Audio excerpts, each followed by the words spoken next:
So we are going live, yeah? All right, sure.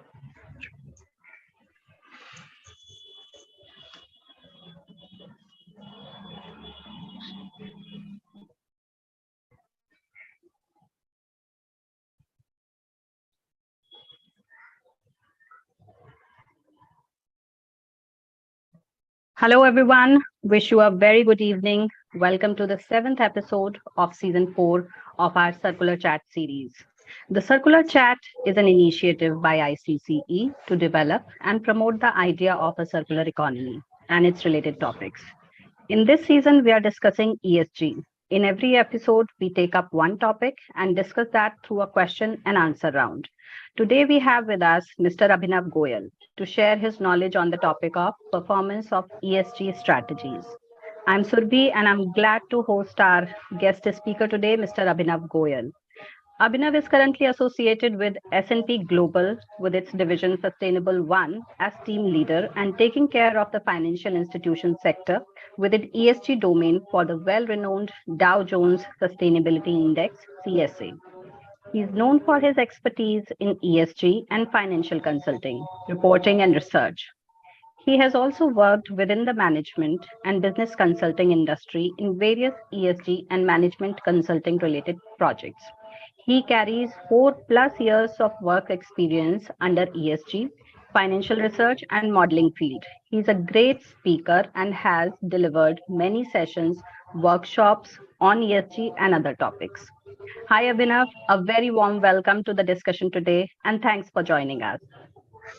Thank you, Surbhi, for having me on board with ICCE. And first of all, I would like to thank ICCE for inviting me and to give some sort of an insights on such a beautiful topic that we have, which is like ESG strategies.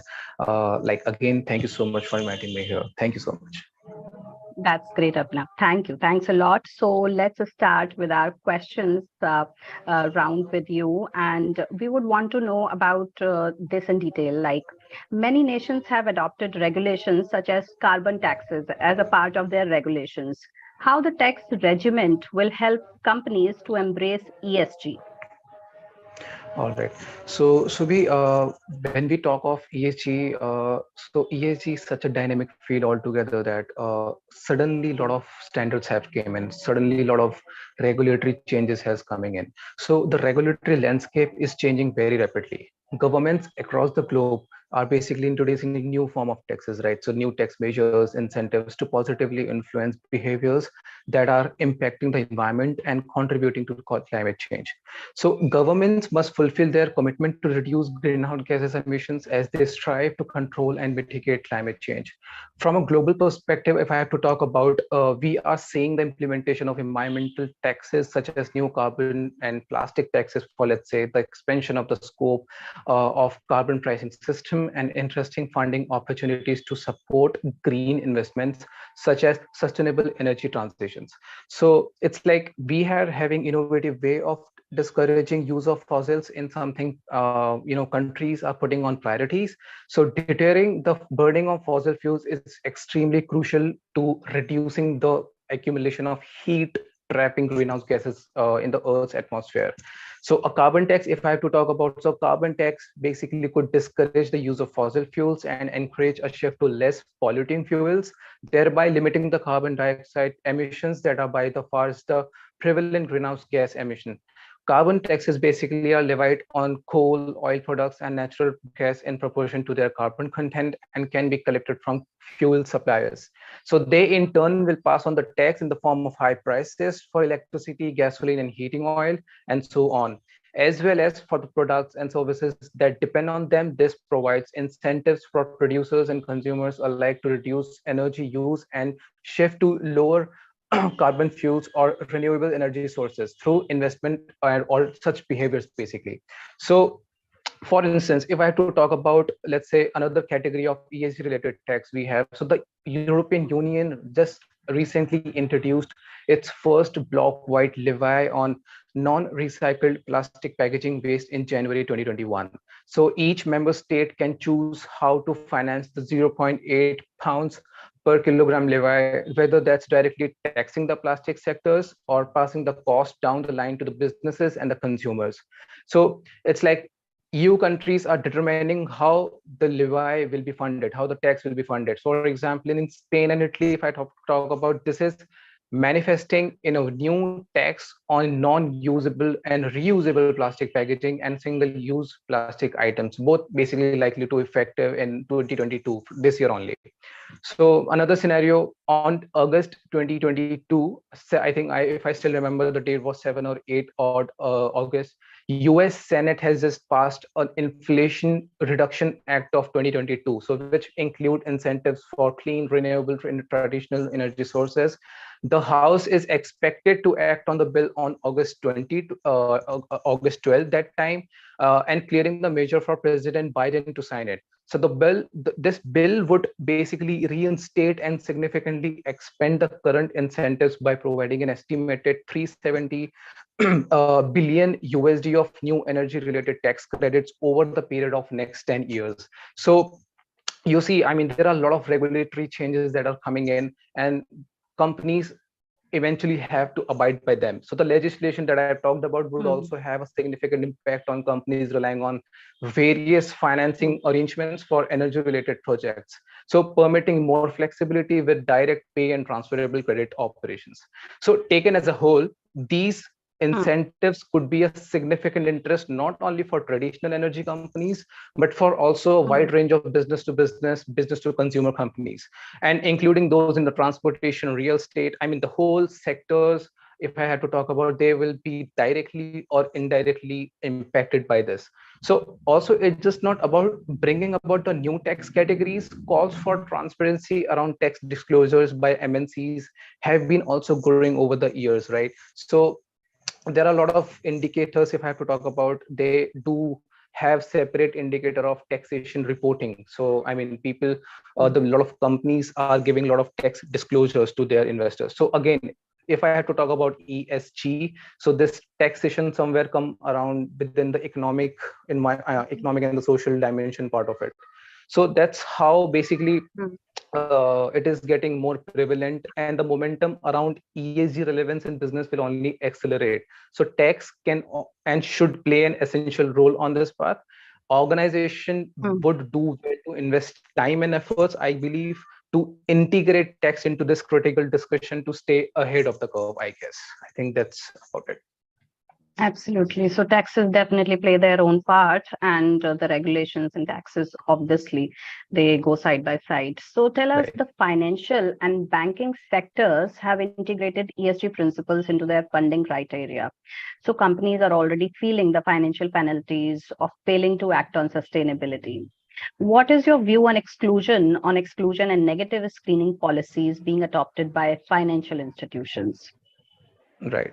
So nowadays, as a part of ESG, a lot of companies have come up with differential policies for financing. Not just financing, basically, it is also about putting their money somewhere in other investment avenues. So, if I have to talk about the global financial sector, top rated banks and other financial institutions have started sort of doing screening and have deployed exclusionary policies wherein they state that they are not going to finance, or let's say, or they are going to not, they are not going to invest in, let's say, ABC sort of sectors or ABC sort of companies. So what are those ABCs? It's just like which are not considered to be friendlier in terms of environment, let's say, or social factor are being taken care of. So what are the typical exclusion? So some asset managers have to talk about will determine the firm wide exclusionary mandates, while others will offer funds that negatively screen certain exposures. So typically with a threshold based on certain percentage of revenues derived from that activity of our product. The more utilized exclusions include what are often referred to as sin stocks. So if I had to spell it out, it's like SIN, sin stocks. So Hmm. it's like morely adult entertainments, alcohol, gambling, tobacco, small arms and Hmm. weapons. So these are the sectors wherein people, I mean, the companies have started restricting their financing and other avenues. So though climate and energy-based exclusions for thermal coal, nuclear energy have grown meaningfully in Europe, if I had to talk on. So other focus areas could include reduction in palm oil production, GMOs, animal testing, fur and leather, and military contracting. Whitewashing is when an organization covers up our glosses over scandalous information by presenting a biased representation of the facts. So if I have to talk on the genuineness of the reporting of what companies are saying in their public reportings basically, so there is a term called greenwashing. So greenwashing Yeah. isn't nearly as well known. Greenwashing is when an Mm. organization spend more time and money on marketing itself as environmental friendly, but in Yeah. actually minimizing its environmental impact. It's deceitful marketing gimmick basically intended to mislead the consumers who preferably to buy goods and services from environmentally Mm. conscious brands. So uh, yes, a lot of banks, a lot of financial institutions have started putting up a lot of exclusionary and negative screening policies in place, wherein they say Mm. that, hey, we are not going to finance the sector, or hey, we are not going to, put our money in these avenues. So maybe you need to Mm. improve your the way you do businesses. So yes, it has been Mm. gone exponentially the way the companies have started putting up those screening and exclusionary policies.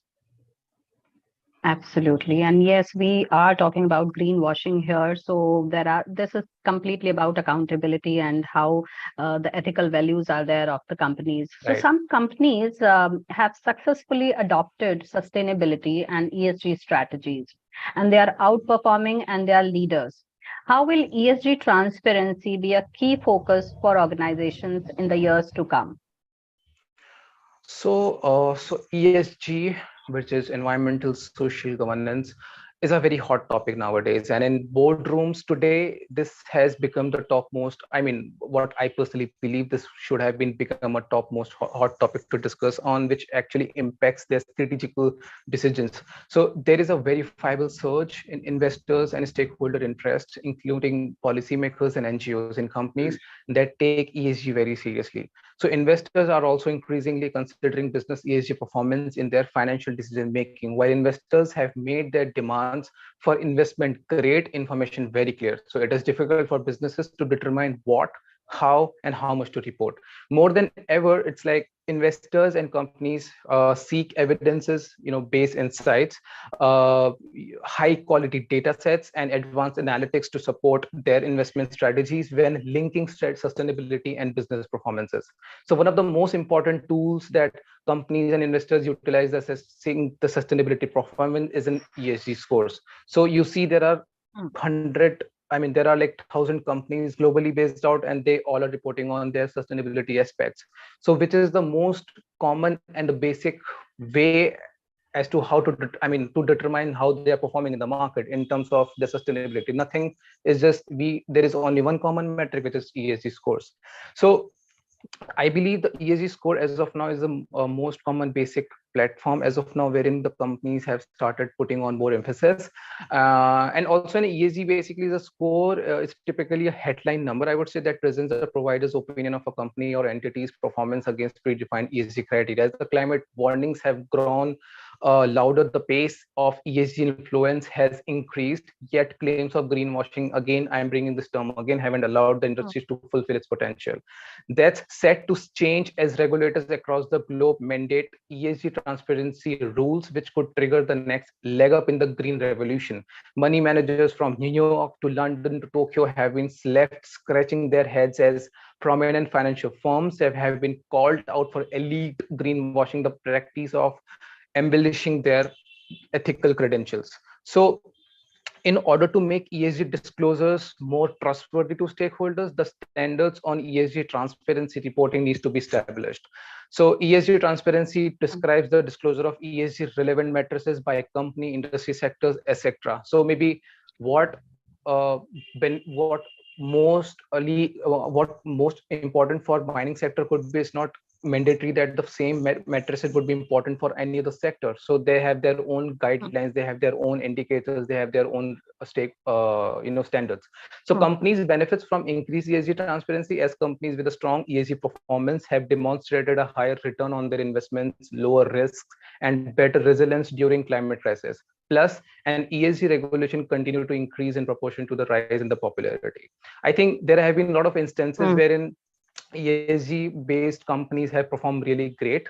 Uh, Hmm. Maybe so it's a very vast topic altogether. So I think yes, Yeah. that's how about it.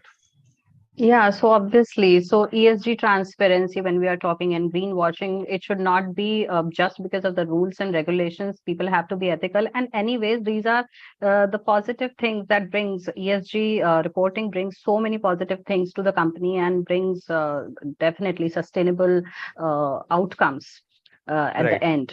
So, yeah, there has been a lengthy history of meta studies evaluating the relationship between ESG and financial performance.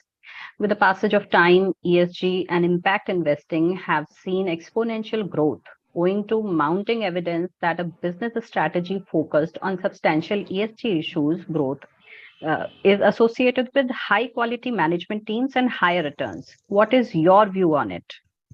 Right. So, what I personally believe when we talk about a performance for a company, so ESG is a cause, right? And the financial results are the outcome of it. So when your cause is not at a right place, your financial performance will deteriorate. So we have a lot of examples. Although I do not want to term any specific companies per se, but we in past we have seen people or the companies playing around with the every aspect of ESG, which is ESG, and somewhere they have struggled a lot, and maybe a couple of years further or future they have gone bankrupt. I'm not saying that the whole bunch of it does this, but we have two examples, right? So when the net profit goes down, the revenue goes down, this is the outcome of it. What are the factors which have triggered such a drip down in those revenues and the not profits? So yes, meta studies examining the relationship between ESG and financial performance have a decade-long history. Among almost all the articles that they cover, however, were written before 2015. Those analysis found positive correlation between ESG performance and operational efficiency, stock performance, and lower cost of capital. So 5 years later, we have seen an exponential growth in ESG and impact investing, as you said, due in large part to increased evidence that business strategy focused on material ESG issues is synonymous with higher quality management teams and improved returns. Over the past 10 years, various meta studies have empirically validated that ESG performance is correlated with financial performance. So, for example, one of the largest of these meta studies combine the findings of more than 2000 empirical studies in which 90% of the showed positive. 90% of the cases showed either positive or neutral correlation between ESG factors and the financial performances. So also the Center for Sustainable Business at NYU, New York Stern and Rockefeller Asset Management found in their analysis that not only did ESG drive positive financial performance in 58% of the cases, with 13% of cases showing neutral financial performance, 21% showing mixed performance, and 8% showing negative performance. But efforts to decarbonize business performances and operations were also strongly correlated with financial performance. So the financial materiality of ESG is not only present in equity investing, it is also plays an increasingly important role in credit decision of fixed income investors. So to reflect this growing importance, the 2021 statement released by the UN Principles of Responsible Investment, which was being signed by more than 180 investors and 25 credit rating agencies, committed to incorporating ESG into credit ratings and in a systematic and a transparent way. In addition, ESG factors are influencing assessment of country level performances as well. To provide more clarity for investors, the World Bank has also launched a lot of sovereign ESG databases, which enables investors to understand ESG performance on a country by level by incorporating ESG data related to all 17 sustainable development goals. So yes, I would again repeat, and I would maybe try to end this question up by saying ESG is a cause and the financial performance is an outcome. So let's try to Hmm. make our ESG too strict and too disciplined, and Hmm. eventually our financial performance, the outcome will flourish. Definitely, definitely, Abhinav. The statement that you have just made, that it is the outcome, the scores that we get, and the outcome that you see. It's definitely true. So, some evidence shows that ESG investing offers downside protection, particularly in times of social or economic distress. Would you like to share any case study from your experience? As far as I remember, basically, it's like ESG is a very good proxy for quality in our view. Equity markets are trying to price in the demand and the shock of COVID-19 that we have all witnessed by targeting the sectors more affected by the virus, which are predominantly capital intensive and cyclical sectors of the markets. So, particularly those with global integrated supply chains or which are exposed to discretionary travel and consumer activity, whilst a traditional investment manager with an ESG tilt may have chosen to have exposure to these areas of market, an ESG focused approach will typically lead to higher quality companies with stronger balance sheets. So interestingly, when comparing the falls of the wider indices I have to talk about with more sustainable focus indices, there is a significant positive difference, and there is a very slight positive difference rather. So if I have to talk about, there is one global sustainable water. I mean, if I have to talk about, these are the indices. Maybe I mean, I cannot term them. I mean, who have launched this indices, but there are like global sustainable water indices, global green building, global pollution prevention, global environmental saw fall of 15-17% compared with the global equity market drops of nearly 20% or more. So another scenario was sustainable funds outperformed traditional peer funds and reduced investment risk during coronavirus 2020 in 2020, according to one of the study by the big pocket bank, I would say, for sustainable investing in 2020. The US sustainable equity funds performed and outperformed their traditional peer funds by median return of 4.3 percentage points. US sustainable bond funds, if I had to talk about, they have performed out, I mean, they have rather outperformed their traditional peer funds by median total return of 0.9% points. US sustainable equity funds median downside deviation was somewhere around 3.1 percentage points less than traditional peer funds. I mean, there are a lot of analysis, there are a lot of experiences, a lot of statistics that states that those funds which are more ESG inclined and have incorporated those factors in it, they have sort of outperformed, and rather they have also given some sort of a downside risk, downside protection rather.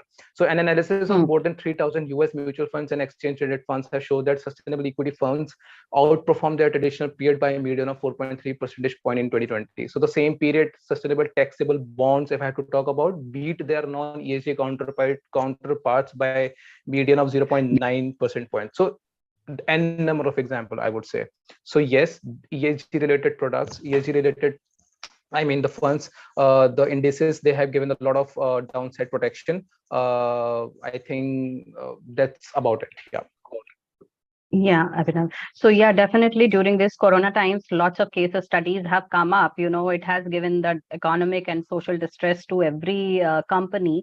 So obviously, the analysis and the analytics and statistics that you have shared with us, they are taken into consideration. So it was a great talking session with you, Abhinav.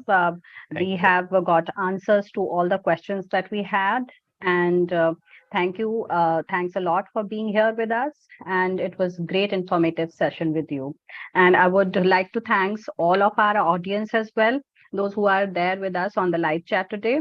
And if you have any queries regarding this topic, do write to us on info@icce.com. We'll be back at the same time next week. And if you don't want to miss out on any updates or future conversations, do follow our social media pages and subscribe to our YouTube channel. Have a great evening and have a good weekend. Thank you, Abhinav. Thanks a lot again. Thank you so much, Surbi. It was a nice time having with you all. Thank you.